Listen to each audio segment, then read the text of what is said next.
స్పందించడం రాజకీయ మలుపు తీసుకుంది. డిప్యూటీ సీఎం అయ్యాక పవన్ కనీసం స్పందించడం లేదని ఆమె వాపోయిన పరిస్థితి. సుగాలి ప్రీతిబాయ్ హత్య కేసు ఉదంతం మరొకసారి తెర మీదకి వచ్చింది. ప్రీతిబాయ్ తల్లి తన పోరాటాన్ని కొనసాగిస్తున్నారు. వారి తల్లిదండ్రులు ఇద్దరు కూడా గత 8 సంవత్సరాలుగా చేస్తున్న పోరాటం కొనసాగుతున్న నేపథ్యం కనపడుతుంది. అయితే మరొకసారి పవన్ కళ్యాణ్ చేసిన వ్యాఖ్యల నేపథ్యంలో సంచలనంగా మారిన ఈ కేసుకు సంబంధించి ప్రీతిబాయ్ తల్లి మనతో ఉన్నారు, పార్వతి గారు. ఆమెను అడిగి తెలుసుకునే ప్రయత్నం చేద్దాం. అమ్మ, అసలు ఈ యొక్క పోరాటం ఏంటి, ఏం జరుగుతుంది? 8 ఏళ్లుగా మీరు ఎందుకు మళ్ళీ రోడ్డు మీదకి రావాల్సిన పరిస్థితి వస్తుంది? నమస్తే అండి. 2017లో మరి నా పాప మీద అత్యాచారం చేసి హత్య చేసి ఆత్మహత్యగా చిత్రీకరించారు స్కూల్ యాజమాన్యం వాళ్ళు. మరి అప్పట్లో ఉన్న టీడీపీ ప్రభుత్వం నుంచి కూడా ఇప్పటికి 3 ప్రభుత్వాలు మారాయి. మరి ప్రభుత్వ అధికారులు మారుతున్నారు, ప్రభుత్వ ప్రజా నాయకులు మారుతున్నారు, ప్రభుత్వాలు మారుతున్నాయి. కానీ నా కేసుకైతే కనుక ఇప్పటి వరకు కూడా ఎటువంటి న్యాయం జరగలేదండి. మరి 2019 నుంచి 24 వరకు మరి పవన్ కళ్యాణ్ గారు మాకు మోరల్గా చాలా సపోర్ట్ చేశారు. కర్నూలులో వచ్చి మరి ర్యాలీ చేసి లక్షలాది మందితో ర్యాలీ చేసి సుగాలి ప్రీతికి జస్టిస్ కావాలని అన్నారు. మరి ప్రతిపక్షంలో ఉన్నప్పుడు చూపించిన ఆ శ్రద్ధ అనేది లేదంటే ఆ సపోర్ట్ అనేది మరి గెలిచిన ఈ 14 నెలల డిప్యూటీ సీఎం హోదాలో ఉన్నప్పటికీ ఈ 14 నెలల్లో సుగాలి ప్రీతి కేసు గురించి ఎటువంటి చర్యలు తీసుకోలేదు, ఎలాంటి పురోగతి లేదనేసి నేను మళ్ళీ రోడ్ల మీదకి వచ్చిన ఆ పోరాటాన్ని నేను కొనసాగించే పరిస్థితి తీసుకొచ్చారు. మరి ఈ నేపథ్యంలో మరి నేను 19 ఆగస్టు 2025కు నా కూతురు మాకు దూరం అయ్యి 8 సంవత్సరాలు అయినది. మరి అప్పటికి కూడా న్యాయం జరగలేదు. కాబట్టి నేను ఆ రోజు నుంచి మరి ప్రీతి సమాధి దగ్గర నుంచి సెక్రటేరియట్ వరకు వీల్ చైర్ యాత్ర అనేది నేను పోరాటంలో భాగంగా మొదలుపెట్టాను. మరి ఆ మొదలుపెట్టినప్పుడు మరి చాలా పోలీసు వాళ్ళు వచ్చి మమ్మల్ని ఆటంకపరిచి మమ్మల్ని స్టాప్ చేశారు. మరి ఇదే విషయమే మేము కోర్టుకు వెళ్ళడం జరిగింది. రేపు సెప్టెంబర్ 3వ తేదీ హియరింగ్ ఉంది. అది వచ్చిన తర్వాత దాన్ని కంటిన్యూ చేస్తాము. అంటే ఈ వీల్ చైర్ యాత్ర అనేది ఎందుకు మొదలు పెట్టాల్సి వచ్చిందంటే గత 8 సంవత్సరాలుగా ప్రీతి కేసు అలాగనే ఉంది. మరి ఇప్పుడు కూటమి ప్రభుత్వం వచ్చిన 14 నెలల్లో మరి వాళ్ళకి సంబంధించిన కేసులు త్వరగా అయిపోయి వారికి న్యాయం కూడా జరిగిపోతుంది. ఒక సుగాలి ప్రీతి కేసుకు మాత్రమే న్యాయం జరగడం లేదు.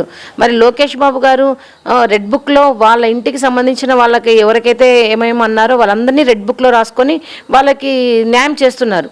మరి అలాంటప్పుడు సుగాలి ప్రీతికి జరిగిన హంతకుల పేర్లు కూడా లోకేష్ గారి రెడ్ బుక్లో ఉన్నాయా లేవా అని నేను ప్రశ్నిస్తూ ఉన్నాను. మరి ఇదే హోమ్ మినిస్టర్ గారు ఎమ్మెల్సీ అనంతబాబు డ్రైవర్ హత్య కేసులో వాళ్ళ ఇంటికి వెళ్ళి బాధితుల ఇంటికి ఎంతో బాధ్యతగా పరామర్శించి మరి చాలా బాధపడి ఒక సిన్సియర్ ఐపీఎస్ ఆఫీసర్ని ఇన్వెస్టిగేషన్ ఆఫీసర్గా వేసి వితిన్ 60 రోజుల్లోనే కేసు ముగించాలి అని చెప్పారు. మరి ఇదే హోమ్ మినిస్టర్ గారికి మరి ఇదే నేను అంటే ఈ వీల్ చైర్లోనే మరి కుంటుకుంటా వెళ్ళి మీకు మీ ఆఫీస్కి వచ్చి గంటలు నా కూతురికి జరిగిన అన్యాయం గురించి నా దగ్గర ఉన్న ఎవిడెన్సెస్ గురించి చెప్పినప్పుడు మీరు ఎందుకు స్పందించలేదని నేను ప్రశ్నిస్తూ ఉన్నాను. మీకు ఇష్టమైన కేసులకు ఒక విధంగా ఇన్వెస్టిగేషన్ చేస్తూ మీకు మీ ముద్దాయిలు మీ వైపు ఉంటే అనక అసలు ఇన్వెస్టిగేషనే చేయకుండా ఉండడం ఎంతవరకు న్యాయం చెప్పండి. అమ్మ, అయితే ఫైనల్గా చెప్పండి. ఇప్పుడు ఆల్రెడీ మీ కేసు ఛార్జ్షీట్ ఫైల్ అయింది, దర్యాప్తు సంస్థలకు ఇవ్వడం కూడా జరిగింది. ఇప్పుడు ఈ పోరాటం న్యాయస్థానాలు దర్యాప్తు సంస్థలతోనా లేక దానికి సహకరించాల్సిన రాజకీయ నాయకులతోనా, ఎవరితో మీరు పోరాటం చేస్తున్నారు? అసలు మీ యొక్క ఫైనల్ లక్ష్యం ఏంటి? ఏ విధంగా దీన్ని ఎదుర్కోబోతున్నారు? సార్ 2017లో మేము ఎఫ్ఐఆర్ చేయడం జరిగింది. అంటే సెక్షన్స్ 302 మర్డర్ కింద, 201 స్క్రీనింగ్ ఆఫ్ ఎవిడెన్సెస్ కింద, అలాగే చిన్నపిల్ల కాబట్టి 14 సంవత్సరాల పిల్ల కాబట్టి పోక్సో, మరి మా హస్బెండ్ ఎస్టీ కాబట్టి SC/ST యాక్ట్ ఇవన్నీ కూడా ఉన్నాయండి ఎఫ్ఐఆర్లో. ఇవన్నీ కూడా ఉన్నాయి. అయితే 2018లో ఏదైతే టీడీపీ ప్రభుత్వంలో ఉన్నప్పుడు ఇన్వెస్టిగేషన్ ఆఫీసర్స్ ఉన్నారో ఆ దర్యాప్తు అధికారులు ముద్దాయిలకు సహకరించి మరి ఈ సెక్షన్స్ అన్నీ కూడా మాకు చెప్పకుండా SC/ST యాక్ట్లో ఏముందంటే ఏవైనా కూడా సెక్షన్స్ డిలీట్ చేయాలన్నా యాడ్ చేయాలన్నా మమ్మల్ని సంప్రదించి మాకు ఒక నోటీస్ ఇచ్చి మా సమాచారం కూడా తీసుకోవాలి, అంటే మా వివరణ కూడా తీసుకోవాలి. అలా ఏమి తీసుకోకుండా మరి ఇవేమి సమాచారం ఏమి ఇవ్వకుండా ఇన్ని సెక్షన్స్ డిలీట్ చేసి ఓన్లీ 306 మాత్రం పెట్టడం జరిగింది ఛార్జ్షీట్లో. 306 అంటే అమ్మాయికి ఎవరో ప్రేరేపించి అంటే నువ్వు చచ్చిపో అంటే అమ్మాయి బాధపడి చచ్చిపోయిందనే సెక్షన్ పెట్టడం జరిగింది. మరి ఇవన్నీ ఫాల్స్ అనేసి మేము అన్ని రిపోర్ట్స్ మా దగ్గర పట్టుకొని తిరుగుతూ ఉన్నాం. ఈ ఫాల్స్ ఛార్జ్ షీట్ మీదనే మేము మా పోరాటం ఇప్పుడు.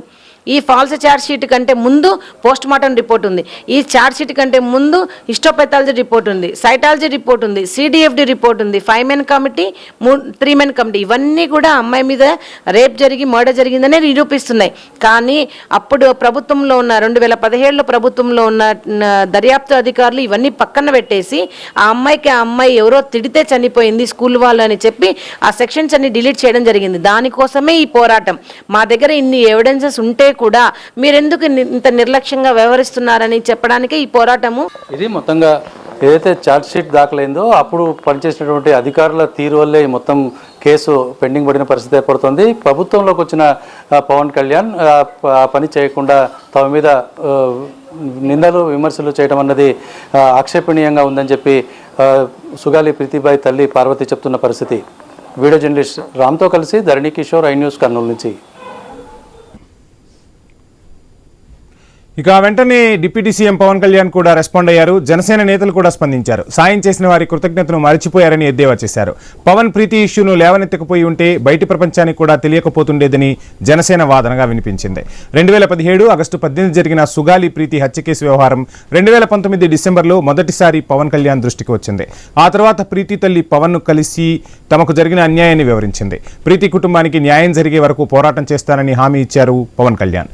కర్నూలు జిల్లా వ్యాప్తంగా నిరసనలు కూడా చేశారు. బాధితులకు మనం చేసిన పోరాటం వల్లే ఎస్సీ ఎస్టీ అట్రాసిటీ కేసు బాధితులకు చట్ట ప్రకారం ఇచ్చే ప్రయోజనాలు, పరిహారాలు వారి కుటుంబానికి దక్కాడు. నాకే సరదాన 2 లక్షల మంది జనం మధ్యలో నడుచుకుంటా వెళ్ళి ఆ సమస్యను హైలైట్ చేసి వాళ్ళు సిబిఐకి ఇచ్చారు. సిబిఐకి ఇస్తే మన ఇంటర్నల్ పేపర్ వరకు మనకి ఎలా తెలుస్తుంది? అసలు ఈరోజు సుగాలి ప్రీతి అనే కేసు ఎలా ఎక్కడి నుంచి బయటకు వచ్చింది మీరు చెప్పండి. ఇలాంటి అన్యాయం జరిగిందని ఎవరికి తెలుసు? ఈ రోజున గత ప్రభుత్వం 2019, 2024లో ఒక ప్రభుత్వం మీద, అప్పుడు ముఖ్యమంత్రి మీద మాట్లాడటానికి అసలు ఎవరికైనా ధైర్యం ఉందా? ఒక ముఖ్యమంత్రిని ఒక మాజీ ముఖ్యమంత్రిని ఆ టైంలో అరెస్ట్ చేస్తే రావడానికి ఎవరు లేరు రోడ్ల మీద. మనం చేసిన పోరాటం వల్లే ఎస్సీ ఎస్టీ అట్రాసిటీ కేసు బాధితులకు చట్ట ప్రకారం ఇచ్చే ప్రయోజనాలు, పరిహారాలు వారి కుటుంబానికి దక్కాయి. ఇక ఇదే అంశానికి సంబంధించి డీటెయిల్స్ అందించేందుకు మా ప్రతినిధి కాంతి, అదేవిధంగా ధరణి కిషోర్ సిద్ధంగా ఉన్నారు. కాంతి, చూస్తున్న మొత్తంగా సుగాలి ప్రీతి కేసు అంశం మరోసారి తెర మీదకు వచ్చింది. సిబిఐ కూడా ఏం చేయలేమని చెప్పి చేతులెత్తేసిన పరిస్థితి కనిపిస్తోంది. సో ఎలా చూడాలి, ఏం చెప్తారు? మొత్తంగా డీటెయిల్స్ ఏంటి? సుగాలి ప్రీతికి సంబంధించినటువంటి కేసులో ఏదైతే ఆమె తల్లి పెట్టినటువంటి ప్రెస్ మీట్ తర్వాత కొంత రాజకీయంగా ఇది పెను దుమారమే రేపిందని చెప్పాలి. అయితే జనసేన అధ్యక్షుడు పవన్ కళ్యాణ్ చెప్తున్న దాని ప్రకారం సుగాలి ప్రీతి కేసు అనేది అసలు హైలైట్ చేసేందుకు గత ప్రభుత్వ హయాంలో పూర్తిగా కేసును నీరుగార్చే ప్రయత్నం చేస్తున్న సమయంలో దాన్ని హైలైట్ చేసి ఆ ప్రభుత్వం నుంచి రావాల్సినటువంటి నష్ట పరిహారం అందించడం కావచ్చు, అలాగే కేసును సిబిఐకి ట్రాన్స్ఫర్ చేసే వరకు కూడా తను పోరాటం చేయబట్టే ఆమెకు ప్రస్తుతం ఇప్పటివరకు జరిగినటువంటి న్యాయం ఏదైనా ఉంది అంటే అది జనసేన వల్లే జరిగింది, పవన్ కళ్యాణ్ వల్లే జరిగింది అనేది ఆమె గుర్తు పెట్టుకోవాలి అని జనసేన వాదనగా ఉంది. అయితే ఆమె తల్లి చెప్పిన దాని ప్రకారం ప్రభుత్వం నుంచి ఏదైతే ప్రభుత్వం ఏర్పడిన తర్వాత ఇప్పటి వరకు నేను పవన్ కళ్యాణ్ ని కలవడానికి అనేక మార్లు ప్రయత్నించాను, అయినప్పటికీ కూడా ఇప్పటి వరకు నేను ఒక్కసారి కూడా ఆయన నాకు అపాయింట్మెంట్ ఇవ్వలేదు అని చెప్తూ ఉన్నారు. అయితే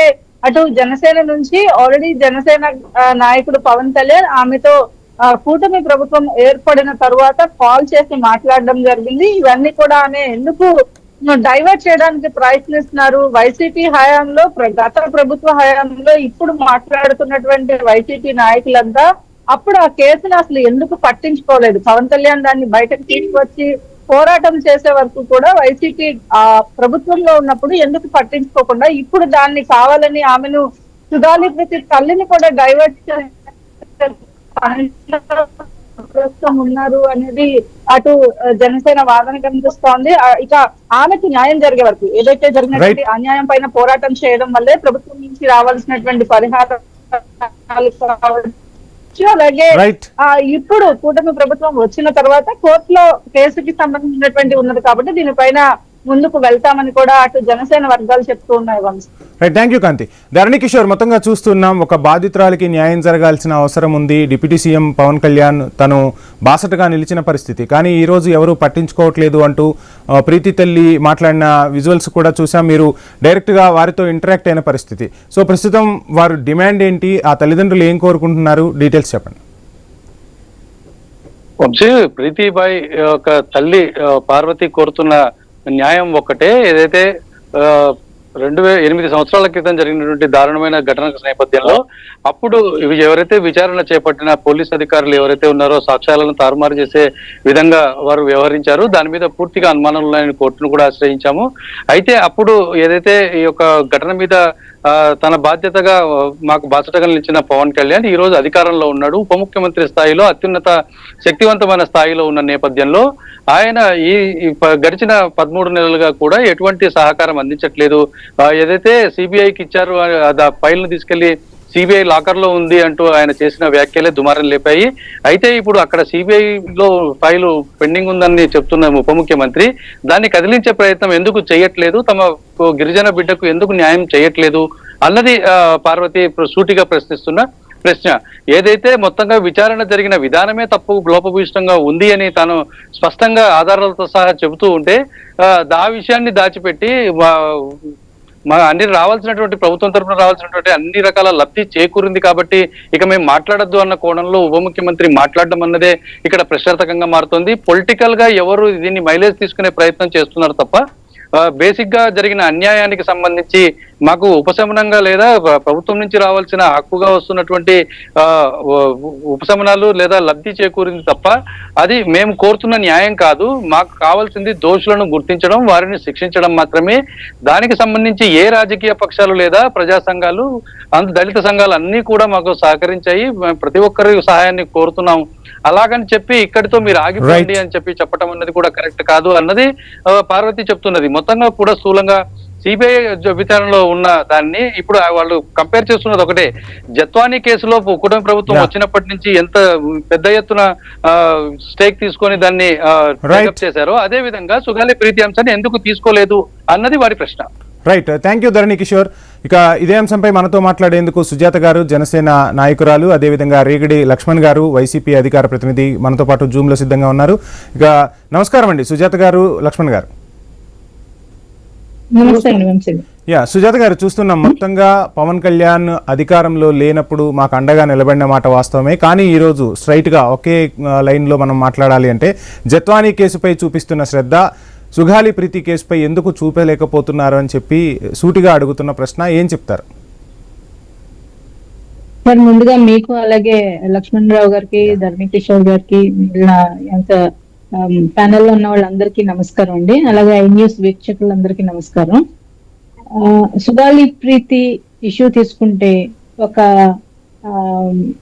గిరిజన సంతతికి చెందిన బాలిక, ఒక 10th క్లాస్ చదువుకుంటున్న ఒక అమ్మాయి, ఆ అమ్మాయికి జరిగిన అన్యాయాన్ని అందరూ ముక్త కంఠంతో నిజంగా ప్రతి ఒక్కరికి బాధాకరమైన విషయం సార్.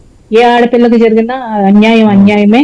ఆ విషయంలో అప్పుడు సంఘటన జరిగినప్పుడు ఏ విధంగా సాక్ష్యాధారాలు మార్చబడ్డాయో, ఏ విధంగా వారికి అన్యాయం జరిగిందో, వారి తల్లిదండ్రులకి వారి యొక్క ఏదైతే వారి బాలిక విషయంలో వాళ్ళు న్యాయం పొందలేకపోయారో, అప్పటి నుంచి కూడా 2017లో ఈ కేసు జరిగినప్పుడు పవన్ కళ్యాణ్ గారి దగ్గరకు వచ్చింది. 2019లో పవన్ కళ్యాణ్ గారి దగ్గరకు వచ్చి వారి తల్లి గారు ఆవేదన వ్యక్తం చేయడం జరిగింది. వారి కుమార్తెకు జరిగిన అన్యాయం గురించి ఆవిడ అన్ని వివరించడం జరిగింది. అంటే రాష్ట్రంలో ఎన్నో కేసులు జరుగుతూ ఉంటాయి, ఎన్నో దారుణాలు జరుగుతూ ఉంటాయి. అన్ని ప్రతి ఒక్కటి పవన్ కళ్యాణ్ గారు కానీ, చంద్రబాబు నాయుడు గారు కానీ, జగన్ గారు వారి దృష్టికి వెళ్లే పరిస్థితులు లేకపోవచ్చు. అన్ని కేసులు వారి దృష్టి వరకు రాకపోవచ్చు. 2019లో సుగాలి ప్రీతి గారి తల్లి ఎవరైతే ఉన్నారో పార్వతీబాయి గారు, ఆవిడ పవన్ కళ్యాణ్ గారి దగ్గరకు వచ్చి ఇష్యూ మొత్తం వివరించడం జరిగింది సార్. ఇదంతా జరిగిపోయింది. అదే చెప్తున్నారు ఇందాక మా ధరణి కిషోర్, సుజాత గారు ఒక్క నిమిషం, సుజాత గారు ఒక్క నిమిషం. మా కర్నూలు ప్రతినిధి మాట్లాడిన విజువల్స్ కూడా మనం చూసాము. సుగాలి ప్రీతి తల్లితోనే డైరెక్ట్ గా మాట్లాడిన పరిస్థితి. ఇప్పుడు పవన్ కళ్యాణ్ మమ్మల్ని ఎందుకు పట్టించుకోవట్లేదు, అప్పుడు చూపిన శ్రద్ధ ఇప్పుడు ఈ కేసుపై ఎందుకు పెట్టట్లేదు, అప్పుడు పవన్ కళ్యాణ్కి అధికారం లేదు, ఇప్పుడు అధికారం ఉండి కూడా మాకు ఎందుకు న్యాయం చేయలేకపోతున్నారని సుగాలి ప్రీతి తల్లి సూటిగా అడుగుతున్న ప్రశ్న, దీనికి ఏం చెప్తారు సమాధానం? నేను అదే చెప్తున్నాను సార్. ఆ రోజు పవన్ కళ్యాణ్ గారు ఆ ఇష్యూని టేకప్ చేసి ఆమెకి న్యాయం జరగాలి, దీని మీద ప్రభుత్వం స్పందించాలి అని ఒక 2 లక్షల మందితోటి కర్నూలులో పెద్ద ర్యాలీ చేయడం జరిగింది సార్. ఎక్కడో పశ్చిమ గోదావరి జిల్లాల్లో ఉన్న నాలాంటి మహిళలు కూడా అంత దూరం ట్రావెల్ చేసి కర్నూలుకు వెళ్ళాం. నాలాంటి వాళ్ళు ఎంతో మంది రాష్ట్రం మొత్తం మీద కదిలి వచ్చారు కేవలం పవన్ కళ్యాణ్ గారు ఒక పిలుపు వల్ల. అంటే ఎన్నో కేసులు ఈ రోజు జరుగుతున్నాయి, మరుగున పడిపోతున్నాయి. అలాంటిది ఈ రోజుకి స్టిల్ సుగాలి ప్రీతి అనే కేసు లైవ్ లో ఉంది అంటే అది పవన్ కళ్యాణ్ గారి నోటి వెంబట ఆ కేసు గురించి రావడం, ఆయన ర్యాలీ చేయడం, గవర్నమెంట్ ని ప్రశ్నించడం, ఆ రోజు గవర్నమెంట్ మీద ఒత్తిడి తీసుకొచ్చిన తర్వాత వితిన్ 15 days లో సిబిఐకి అప్పగిస్తున్నానని ప్రభుత్వం నుంచి హామీ రావడం, దాని తర్వాత సుగాలి ప్రీతి గారు తల్లి గారు ఈవెన్ జగన్మోహన్ రెడ్డి గారు గవర్నమెంట్ లో ఉన్నప్పుడు కూడా సిబిఐకి అప్పగించిన తర్వాత ఆవిడ మళ్ళీ కేసులో ఎటువంటి పురోగతి లేదు అని చెప్పి ఆవిడ ఢిల్లీకి వెళ్లి అక్కడ సిబిఐ ఆఫీసర్స్ ని కలవడానికి ప్రయత్నిస్తే ఆవిడని లోపలికి ఎల్లవ చేయకపోతే ఆవిడ పొద్దుటి నుంచి సాయంత్రం వరకు సిబిఐ ఆఫీస్ ముందు ఎదురుగా ఆవిడ అక్కడే బయట నిలబడి ఉంటే ఒక ఆఫీసర్ తీసుకుని వెళ్లి లోపలికి వెళ్లి, ఎందుకమ్మా మీరు ఇంత శ్రమ పడుతున్నారు, మీరు ఇటువంటి పరిస్థితుల్లో మీరు వీల్ చైర్ లో వచ్చి ఇంత కష్టపడుతున్నారు ఏంటని లోపల తీసుకెళ్లి కేసు వివరాలు అడిగితే, అమ్మా ఈ విషయంలో ఏపీ గవర్నమెంట్ నుంచి మాకింతవరకు ఎటువంటి సరైన ఆర్డర్స్ రాలేదు, వాళ్ళు ఇచ్చింది ఇవన్నీ చెప్తూ ఉన్నారు, ఇవన్నీ చేశారు పవన్ కళ్యాణ్ గాని జనసేనకు సంబంధించిన నాయకులు గాని మాకు అండగా ఉన్నారు, కానీ ఇప్పుడు అండగా ఉండట్లేదు, ఇప్పుడు అధికారం చేతిలో ఉండి కూడా ఏం చేయలేకపోతున్నారు అనేది వాళ్ళ మదరేస్తున్న సూటి ప్రశ్న. నన్ను కంప్లీట్ గా చెప్పనిస్తే అర్థమవుతుంది సార్ అని స్వయంగా ఈ మాటలు సుగాలి ప్రీతి గారు తల్లి గారు చెప్పిన మాటలు సార్ నా దగ్గర రికార్డెడ్ ఉన్నాయి. సో దాని తర్వాత ఆవిడ కౌంటర్ అఫిడవిట్ దాఖలు చేశారు సార్. ఎందుకంటే సిబిఐ విచారణ వేగవంతం అవ్వట్లేదు, అసలు ఆ విచారణ కొనసాగట్లేదు, దీంట్లో ఏమైంది అసలు ఏంటి విషయం తేలాలి అని చెప్పి హైకోర్టులో మళ్ళీ కౌంటర్ అఫిడవిట్ దాఖలు చేయడం జరిగింది. ఈ ప్రభుత్వం మాకు సిబిఐకి ఇచ్చామని చెప్పి ఒక జీవో రిలీజ్ చేస్తామంటున్నారు కానీ ఏమి కదలలేదు అని ఆ రోజు చెప్పడం జరిగింది. ఇంతకు ముందు సుగాలి ప్రీతి గారి తల్లి గారి మాటలు తీసుకుంటే కనుక పవన్ కళ్యాణ్ గారి వల్లే మాకు న్యాయం జరిగింది, పవన్ కళ్యాణ్ గారి వల్లే ఈ కేసు ముందుకు కదిలింది అని ఆవిడ ఎన్నోసార్లు చెప్పారు.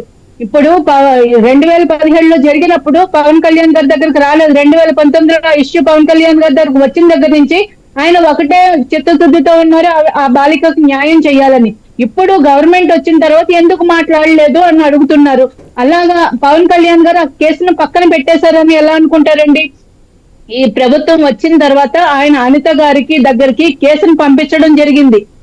స్వయాన సుగాలి ప్రీతి గారు తల్లి గారు చెప్పారు, అనిత గారి దగ్గరికి పంపిస్తున్నానమ్మా మీరు వెళ్ళి ఒక్కసారి కలవండి అని పవన్ కళ్యాణ్ గారు చెప్పడం జరిగింది. పవన్ కళ్యాణ్ గారి అపాయింట్మెంట్ దొరకట్లేదని ఆవిడ చెప్తున్నారు. పవన్ కళ్యాణ్ గారు ఆల్రెడీ ఈ ప్రభుత్వం వచ్చిన తర్వాత ఒకసారి కలవడం జరిగింది. అంటే ఒక చిన్న చేతక పదవుల్లో ఉన్న వాళ్ళు ఒక అపాయింట్మెంట్ దొరకాలంటే చాలా బిజీ షెడ్యూల్స్ ఉంటాయి. అలాంటిది 3-4 శాతం నిర్వర్తిస్తున్న వ్యక్తి అపాయింట్మెంట్ దొరకడం, ప్రతి రోజు ఒక 15 రోజులకు ఒకసారి, నెల రోజులకు ఒకసారి అపాయింట్మెంట్ దొరకడం కష్టం సార్. ఖచ్చితంగా ఆవిడ ఒకసారి కలిశారు. అలాగే పవన్ కళ్యాణ్ గారు హోమ్ మినిస్టర్ గారి దగ్గర ఫార్వర్డ్ చేశారు. ఈవిడ వెళ్లి అనిత గారిని కలవడం జరిగింది, ఆ కేసు గురించి వివరించడం జరిగింది. అలాగే పవన్ కళ్యాణ్ గారు అప్పుడే డీజీపీ తిరుమలరావు గారిని పిలిచి ఈ కేసు విషయంలో ఎందుకు లేట్ అవుతుంది వివరాలు తీసుకురండి, దీని గురించి నాకు సంపూర్ణంగా వివరాలు కావాలని అడగడం జరిగింది సార్. సుజాత గారు నేను మళ్ళీ మీకు టైం ఇస్తాను. సార్ సుగాలి ప్రీతి తల్లి ఇప్పుడు పవన్ కళ్యాణ్ గారు అన్యాయం చేశారని అనడం చాలా తప్పు సార్. ఎందుకంటే ఇందులో పవన్ కళ్యాణ్ గారు పార్టీ నాయకులు లేరు. పవన్ కళ్యాణ్ గారు లేవనెత్తిన తర్వాత మాత్రమే ప్రభుత్వం నుంచి రావాల్సిన పరిహారం ఏదైతే ఉందో ఆ పరిహారం అంతా, అంటే విధి విధానాలకు లోబడి వచ్చిన పరిహారం అయినా పవన్ కళ్యాణ్ గారు వాయిస్ ఎత్తిన తర్వాత మాత్రమే వచ్చిందని. సుజాత గారు నేను మళ్ళీ మీకు టైం ఇస్తాను. కేసుని సాల్వ్ చేయకుండా పవన్ కళ్యాణ్ గారు ఏం అడ్డుపడింది లేదు. రైట్, లక్ష్మణ్ గారు వాయిస్ తీసుకుందాం. సుజాత గారు నేను మీకు టైం ఇస్తాను. ఖచ్చితంగా ఈ విషయంలో పవన్ కళ్యాణ్ గారి మీద నిందలు వేయడం చాలా తప్పు సార్. రైట్, నేను మళ్ళీ మీకు టైం ఇస్తాను సుజాత గారు. లక్ష్మణ్ గారు, మొత్తంగా చూస్తున్నాం సుగాలి ప్రీతి అంశం రాష్ట్ర రాజకీయాల్లో ఇప్పుడు మరొకసారి దుమారం రేపుతున్న పరిస్థితి. రాజకీయ పార్టీలు పక్కన పెడితే ఒక బాధిత చిన్నారికి న్యాయం జరగాల్సిన అవసరం ఉంది, అందరూ కూడా కోరుకుంటున్న పరిస్థితి. సో ప్రభుత్వాల నుంచి వచ్చే పరిహారాలు ఇవన్నీ పక్కన పెడితే దోషులు ఎవరో ఖచ్చితంగా గుర్తించాల్సిన పరిస్థితి. కానీ ఈరోజు సిబిఐఏ ఈ కేసులో ఏమీ చేయలేము, ఆధారాలన్నీ చెరిగిపోయినట్టుగా, ఆధారాలు ఎక్కడా కూడా లభించినట్టుగా మాట్లాడుతున్న పరిస్థితి. ఏం చెప్తారు? వంశీ గారు, మీకు పెన్నుల పెద్దలకి యజమానులకు హృదయపూర్వక నమస్కారాలు. వంశీ గారు, ఈ ఏదైతే మరి ఈ సుగాలి ప్రీతి హత్య ఏదైతే ఉందో అందరికీ తెలిసిందే. ఇది 2017 ఆగస్టు 18వ తారీఖున జరిగినటువంటి యొక్క అత్యాచార హత్య ఏదైతే ఉందో అందరూ తెలిసిందే. సో అది 2017 జరిగినటువంటి హత్య అది ఆగస్టు నెలలో జరిగితే సెప్టెంబర్ నెలలో ఎవరైతే ఇలా అనుమానితులు ఎవరైతే ఉన్నారో ముగ్గురిని కూడా అరెస్ట్ చేయడం జరిగింది. ముగ్గురిని అరెస్ట్ చేస్తే వాళ్ళు నవంబర్ డిసెంబర్ నెలలో వాళ్ళు బెయిల్ మీద తిరిగి వచ్చేసారు. దేనికి వచ్చారు బెయిల్ మీద? ఆ రోజున కోర్టు చెప్పింది ఏవైతే మీరు సబ్మిట్ చేసినట్టు వ్యక్తులు ఎవరైతే ఉన్నారో వాళ్ళ డిఎన్ఏకి అక్కడ ఉన్నటువంటి డిఎన్ఏకి మ్యాచ్ అవ్వట్లేదు అని చెప్పి వాళ్ళకి బెయిల్ ఇవ్వడం జరిగింది. అంటే 2015లోనే అంతా జరిగింది. 2015లోనే జరిగితే ఈ కేసు 2017 నుంచి 2018 మధ్య ఇది పవన్ కళ్యాణ్ గారి దగ్గరికి ఈ సబ్జెక్ట్ వెళ్ళడం జరిగింది. వెళ్తే ఈ సబ్జెక్టు అక్కడ ఉన్నటువంటి కొంతమంది వ్యక్తుల ద్వారా పవన్ కళ్యాణ్ గారికి చేరనౌకరణ చేయడం జరిగింది. సో ఆయన ఎప్పుడైతే 2018 ఎండింగ్ లో ఈ కేసుని టేకప్ చేసి ఎవరైతే ఈ రాష్ట్రంలో న్యాయ నిపుణులు ఎవరైతే ఉన్నారో న్యాయవాదులు ఎవరైతే ఉన్నారో వాళ్ళు ఒక దగ్గర 10 నుంచి 15 మందిని పిలిపించుకొని ఈ కేసు స్టడీ చేయించి ఆయన ఈ కేసుని టేకప్ చేసి దీనిలో రంగంలో దిగారు. ఇక్కడ ఇంకో గమ్మత్తు ఏంటంటే 2014, 2019లో ఈ కూటమిలో పవన్ కళ్యాణ్ గారు కూడా భాగస్వాములు అయి ఉన్నారు, జనసేన, టీడీపీ, బీజేపీ. సో మీరు అధికారంలో ఉన్నప్పుడు మీ దగ్గరికి ఒక కేసు వచ్చినప్పుడు మీరు ఆ రోజున మీ కూటమి ప్రభుత్వాన్ని ఎందుకు ప్రశ్నించలా? ఆ రోజున SC/ST అట్రాసిటీ యాక్ట్ ప్రకారం 1989 ఏదైతే ఆ బాధితులకి 8 లక్షల పరిహారం కానీ 5 సెంట్లు ఇంటి స్థలం కానీ 5 ఎకరాల పొలం కానీ వాళ్ళ ఇంట్లో ఒక గవర్నమెంట్ ఉద్యోగం కానీ ఇవన్నీ కూడా SC/ST అట్రాసిటీ యాక్ట్ ప్రకారంగా వస్తాయి. సో ఆ రోజు నువ్వు ఎందుకు మరి చంద్రబాబు నాయుడు గారి దగ్గర నుంచి ఎందుకు ఎప్పించలేకపోయావు? పవన్ కళ్యాణ్ గారు మీకు ముందుగానే తెలుసు కదా, మీ ప్రభుత్వంలోనే తెలుసు కదా, మీ ప్రభుత్వంలోనే DNA వినండమ్మా వినాలి. లక్ష్మణ్ గారు, సుజాత గారు ఇక్కడ ఐన్యూస్ ఇద్దరికి కూడా విజ్ఞప్తి చేసేది ఏంటి అంటే పార్టీలు కేసుకు సంబంధించిన పూర్వాపరాలు గతంలో జరిగినవన్నీ కూడా అందరికీ తెలుసు. కానీ ఇప్పుడు ఆ తల్లి ఆవేదనను ఐన్యూస్ మీ ముందు ఉంచే ప్రయత్నం చేసింది. పరిహారం కాదు, నాకు కావాల్సింది న్యాయం, నాకు న్యాయం ఈ రోజుకి జరగట్లేదు, ఎందుకు ఎవరి వల్ల మా పాప చనిపోయింది, ఆ న్యాయం చేయండి అని చెప్పి ప్రభుత్వాలను వేడుకుంటున్న పరిస్థితి. ఆ రోజు ఆ ప్రభుత్వం ఉండొచ్చు, ఈరోజు ఈ ప్రభుత్వం ఉండొచ్చు. సో ఫైనల్గా ఇంకా న్యాయం జరగాలి, వాళ్ళ తల్లి ఆశించిన విధంగా న్యాయం జరగాలంటే ఏం చేయాలి, ఏం చెప్తారు లక్ష్మణ్ గారు? సార్ నేను అదే చెప్తాను సార్. ఏదైతే పవన్ కళ్యాణ్ గారు ఆ రోజున అధికారంలో ఉన్నారు, ఆ రోజున అధికారంలో ఉన్నప్పుడు కూడా ఆయన న్యాయం చేయలేకపోయారు. ఈ రోజున కూడా అధికారంలో ఉన్నారు, ఈ రోజు కూడా న్యాయం చేయకుండా ఏమంటారు, డిఎన్ఏలో మారిపోయి మ్యాచ్ కావడం లేదు, అందుకే సిబిఐ పక్కన పెట్టేసింది, దాన్ని నేనేం చేయగలను అని చెప్తా చేతులెత్తేశారు. అంటే నీ అధికారం కోసం మీరు ఓట్లు దండుకోవడం కోసం ఒక ఆడపిల్ల, ఒక దళిత మహిళ, ఒక ఆడపిల్లని అత్యాచారం చేసిన హత్యని మీరు వినియోగించుకున్నారు కదా రాజకీయంగా, అది తప్పు అన్నావు. ఈ రోజున మీ దగ్గర సిబిఐ ఉంది, మీ దగ్గర సెంట్రల్ గవర్నమెంట్ ఉంది. ఎస్, నరేంద్ర మోడీ గారితో అమిత్ షా గారితో మాట్లాడండి. నిజమైన దోషులు ఎవరో చంద్రబాబు నాయుడు గారు తెలుసు, మీకు కూడా తెలుసు. మీరు ఆ దోషంతో డబ్బులు తీసుకున్నారు, ప్యాకేజీ తీసుకున్నారు పవన్ కళ్యాణ్ గారు. మీరు తీసుకున్న తర్వాతనే ఇది ఏదైతే మీ గవర్నమెంట్ ఆయంలో జరిగింది జగన్మోహన్ రెడ్డి గారి గవర్నమెంట్ మీద కాపాదించారు కాదు. నేను ఒకటే చెప్తాను సార్, మీ చేతిలో అధికారం ఉంది, మీ చేతిలో సిబిఐ ఉంది. మీరు ఖచ్చితంగా నరేంద్ర మోడీ గారిని, అమిత్ షా గారిని ఈ పవన్ కళ్యాణ్ గారు నిజంగా మీరు బాధ్యతగా నిలబడండి, ఆ తల్లికి న్యాయం చేయండి. ఆ క్రెడిట్ మొత్తం పవన్ కళ్యాణ్ గారే తీసుకోవాలి, ఆయన తీసుకోమని చెప్తా ఉన్నాం. లక్ష్మణ్ గారు టైం అయిపోయింది మనకు. సుజాత గారు ఫైనల్ గా ఏం చెప్తారు? వాళ్ళ తల్లి అడిగేది పవన్ కళ్యాణ్ మాకు సాయం చేశారు, పవన్ కళ్యాణ్ వల్లే ఈ రోజు మాకు పరిహారం వచ్చింది, కానీ మాకు న్యాయం కావాలి, మా పాప ఎవరైతే అంటే మా పాపని ఎవరైతే ఇలా చేశారో వాళ్ళు శిక్షింపబడాలి అనేది ఆ తల్లి కోరుకుంటున్న పరిస్థితి. సో ఏం చేయబోతున్నారు? నెక్స్ట్ స్టెప్ ఏ విధంగా ఉండబోతుంది, ఏం చేయబోతున్నారు? సార్, ఇంతకు ముందు మనం వైసీపీ ప్రభుత్వంలో దళితుడు ఒక ఎమ్మెల్సీ డ్రైవర్ ని చంపేసినప్పుడు ఈ ప్రభుత్వం ఏం పరిహారం ఇచ్చింది? అలాగే అమర్నాథ్ గౌడ్ అనే బాలుణ్ణి నిట్ట నిలువుగా పెట్రోల్ పోసి తగులబెట్టేసినప్పుడు ఏం పరిహారం ఇచ్చింది? ఎన్నో జరుగుతున్నాయి, వాటన్నిటికీ ఎంత పరిహారం ఇచ్చింది? కానీ సుగాలి ప్రీతి వ్యవహారం వచ్చేటప్పటికి వైసీపీ ప్రభుత్వం పరిహారం మొత్తం 5 ఎకరాల భూమి 5 సెంట్ల స్థలం ఇద్దరికి ప్రభుత్వ ఉద్యోగాలు ఇచ్చింది. దానికి పవన్ కళ్యాణ్ గారు వాయిస్ ఎత్తడం అన్నది మర్చిపోయి అటు లక్ష్మణ్ గారు కానీ అటు సుగాలి ప్రీతి గారు తల్లి గారు కానీ ఆ యొక్క పవన్ కళ్యాణ్ గారు చేసిన సాయాన్ని మర్చిపోవడం మాత్రం చాలా చాలా Please conclude, ma'am. Please చాలా conclude. తప్పు పని.